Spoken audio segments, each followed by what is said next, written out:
So sometimes you can factor out more than just a single term, but you can factor out a polynomial. So for example, in this example right here, sorry, I just gotta make sure my pen's working here. In this example right here, there we go.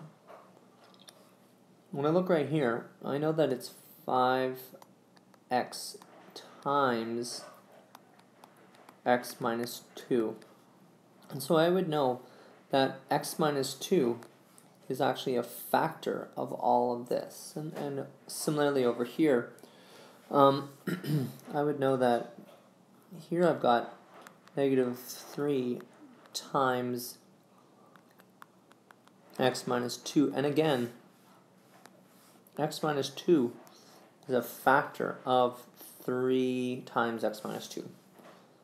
So I'm going to erase some of that just for a second, just to kind of get rid of some of that. Clean it up a bit. Alright. So that being said, first thing I know is that I could factor out over here, and I'll just do this as I've been doing it in the class. I can factor out x minus 2 and x minus 2. And since I'm factoring that out of both terms, what I can do is I write x minus 2 in brackets, and then I look at what's left over. And when I look at what's left over, that's 5x and negative 3. So that's 5x and negative 3 is left over. And there, that's factored. Alright, so this one's a little bit trickier. So what you got to do is you got to look at what they kind of have in common. This one here has x in common that I can factor out. And this one over here, it's got y in common that I can factor out. So I write my equal sign, I go ax minus bx plus ay minus by.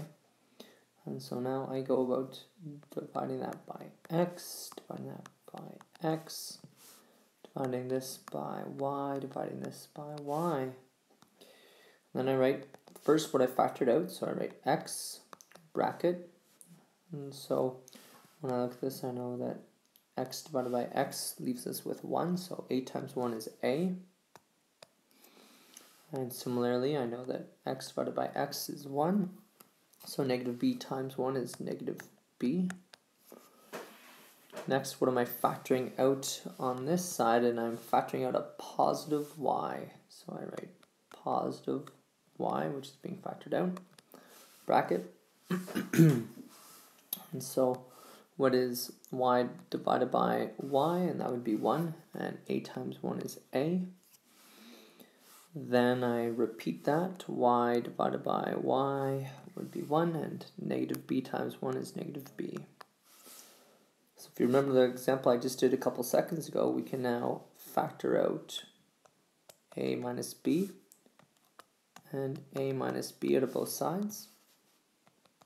I go brackets a minus b, bracket x plus y, since that's what's left over right here and here.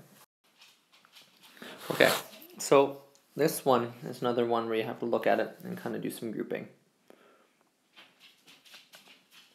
So I look here and I can see that they have 3 in common.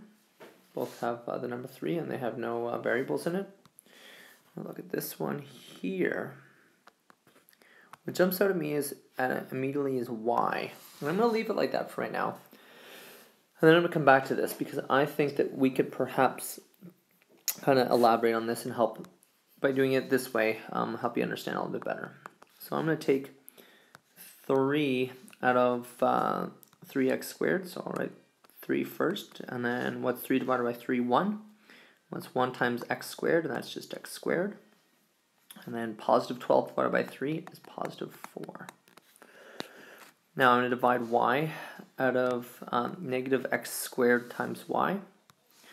So I'll just write positive y right here, It doesn't really look like y, that looks better. I go negative x squared, and then positive y divided by negative 4y divided by positive y is going to give me negative 4. And this is that moment where you're kind of stuck, because this term in the brackets here does not, or not this term, but what's in the brackets here does not match what's in the brackets here at all.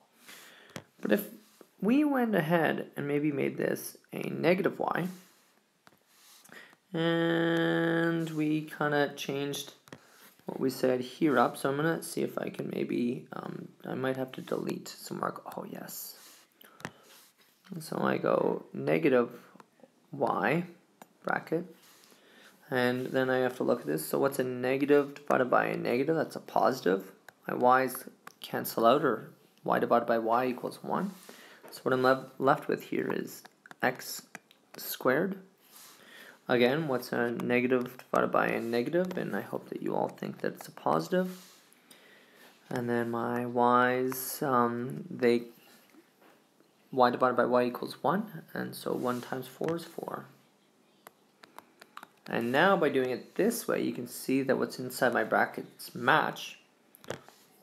And now I can factor out of this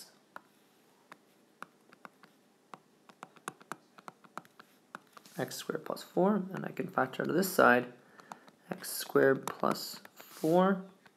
So I first write what I factored out, which is x squared plus 4, and then I finish off by writing what's left over. So 3 minus y is what's left over.